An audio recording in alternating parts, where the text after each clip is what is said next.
I've often said that I'm a sucker for found footage films, and the reason I say that is because, well, quite a few of found footage films are pretty bad,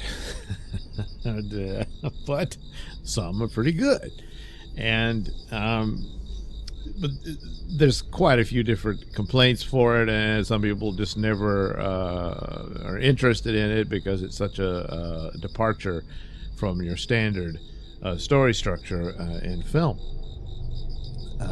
But the main thing I think is a weakness in them, and quite a few make this mistake, is you've got to maintain credibility on the idea that your characters are going to keep filming what's happening, and especially with the horror genre. And most found footage films are horror movies.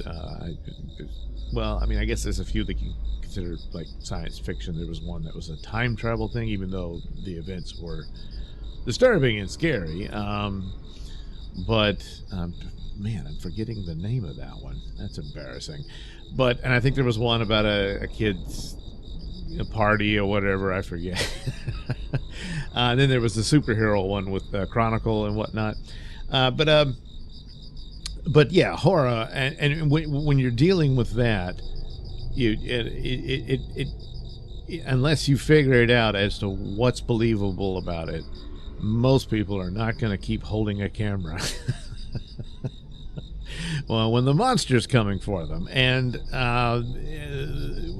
most of them tend to use it's the only light they have, or the night vision they're able to see in the dark and that sort of thing. Sure, there is that. But quite a few were failing in this. When you have one of these properties that does it well, that puts it in the top tier of them. That took the time to figure out why are they doing it like this, and what's believable, that the camera gets everything. Because you're limited. You can't do it in the normal way. It's just the eye of God is upon everything that happens in a normal movie, So quite a few would try here and there. The big one that spiked was Blair Witch, which kind of is an entity unto itself in how it handled itself marketing-wise and whatnot. And there was quite a few others, and even preceding Blair Witch. But along the way came a franchise that came out of this format of Paranormal Activity. And for the most part, well, I would say most part, I'm getting a little ahead of it all. But they did make an attempt at making it believable that the camera keeps rolling. So one of the ways to do this is in their first film, Paranormal Activity, it centers around this boyfriend and girlfriend living together, and something has already occurred. The woman is haunted by something. They're not quite sure what it is. The boyfriend's intrigued. He buys a camera. He wants to get some of the weird activity, the paranormal activity, yes, on camera. So there you go. That's the motivation there. That's how it works. In some instances, as things start to get really bad, but they don't know what to do about it, really. They don't know what they're doing overall. And so what do you keep filming? But of course, he sets up the cameras in the house so that it catches things. So that's good. That's, you're right off the bat, you've eliminated that problem in there. And of course, his drive and character in this is what maintains that, because she's not crazy about the camera. She gets irritated with it and stuff like that. And she would rather try to bury her head and not acknowledge this thing. And maybe that was, but I don't know. I mean, I think she was doomed from the start. And as the story progresses through the other films, yeah, she pretty much was. That's too bad. She was a lovely gal. And then the usual thing, like I said before, of you can't see at night, and so that plays into it as well, with the camera being, light and whatnot.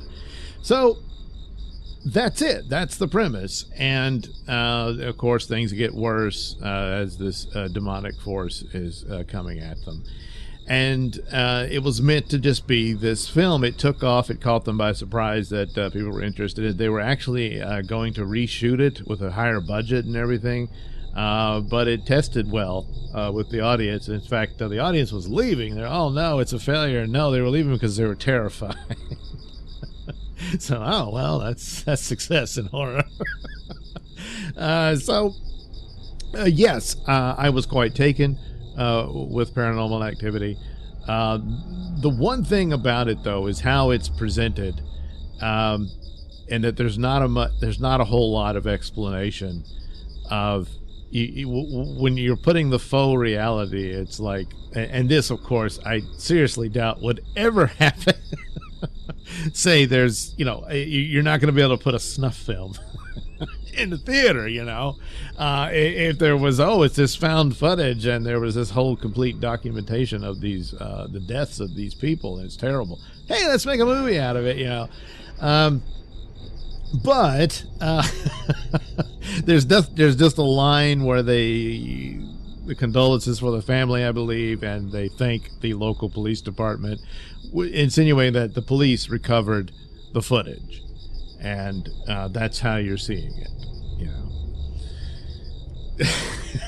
Granted, this would never not like that anyway. You might have a documentary about what happened and some footage would be used and that sort of thing, but never quite like this. But though I still think they just have the line in it that says that happened, but maybe a little bit more of that's how the footage was recovered or whatnot. But I mean, you can just conclude that it was, and the police found it. It does set up an overall narrative that they have inklings there to use for other films, which they sort of do. They start off that way, and when I get to the other films, I'll explain all that. But of course, Katie, the girl, she explains things that happened. There was a fire. There were strange things happening in her childhood, and now it's starting to come up again. She doesn't know why and all that sort of stuff. They briefly interact with this psychic that advises them what to do. The boyfriend's an idiot. He refuses to listen to this guy, and it's his house, and he's going to be in charge, and it's his girlfriend, and he's going to save her and all that. He's just so bullheaded, and of course it just makes matters far more worse. And any possible salvation for them, it's because of his stupidity that they never get to it. He advises them to seek out an expert in this, and I keep forgetting the guy's name. I think he said the Dr. Alvarez or something like that, but a demonologist who would be more knowledgeable about what you're supposed to do in the event of dealing with this sort of entity. Well, they never meet him, and by the time, because the boyfriend keeps screwing around, he doesn't want the guy in there and all this stuff. And at first, he's doing this for entertainment purposes. He just wants to see, a magic show. And but as it gets worse, their chances of getting that guy to come in is too late. He was on some trip and they couldn't get him. And the psychic makes a second appearance, but he's like, whoa, boy, this entity doesn't want me here, and my presence will only make it worse. So he leaves and they're left with nothing. And it just falls apart, and she eventually is completely possessed by the entity, and of course she murders her boyfriend. There was an alternate ending. It is that scene on there where she slits her throat. Apparently they had multiple endings. I don't think they shot them all though, of how things would go differently. But ultimately, not killing her or having her kill herself, it just ends with her looking evil at the camera and goes dark. Left it open for the, and you never know. If the thing's a big hit, well, we got to do another one, and that's what happened. But it's interesting in how the thing, or the overall story develops, and of course you have to watch for this and that kind of thing, of how it's slowly taking her over. And Doofus just never has a clue, and he's done. sure, he's an idiot. He didn't deserve to be killed like that. I mean, in the end, he was trying to save his girlfriend, but he really didn't know what he was doing. And that's that. So overall, it's a great use of just the psychological foundations of it with minimal of theatrics. Everything's dark. They spend a lot of time sleeping, but it's the tension and the sounds, for the most part, that you see. You never see the entity other than a strange shadow that appears on the door and that sort of thing, and its feet in powder. But that adds to the terror of it all, and the victims are utterly helpless. The one man who may have been able to help them probably couldn't. I don't know. They couldn't get to him, through the boyfriend's stupidity, of course, and then through circumstance, and so they're doomed from the start, and it's once again, sadness is the ultimate horror, but it performed very well in that sense of how it sort of proves the adage of less is more, and it has to be orchestrated in such a manner as to achieve what the imagination fills in the blank here, but you have to do the work to earn that, and it did. So just not just in found footage genre, but in horror genre overall, I think it's a great horror film. There's others that are far superior, but I think it's a good one. And no surprise, it spawned several sequels.